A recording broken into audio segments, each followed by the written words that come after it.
Sa kaugnay pa rin na balita, tukoy na po ng National Bureau of Investigation kung saan galing at kung sino ang ikangay nag-upload sa mga social media ng video ng engkwentro sa Maguindanao.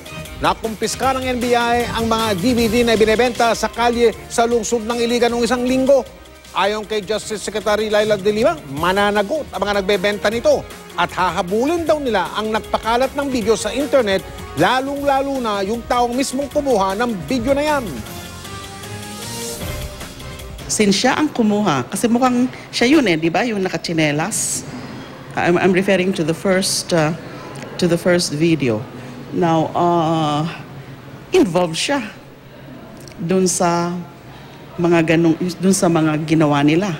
Yung pagpatay na parang summary execution at yung pagkuha, pagnakaw ng mga baril at mga iba pang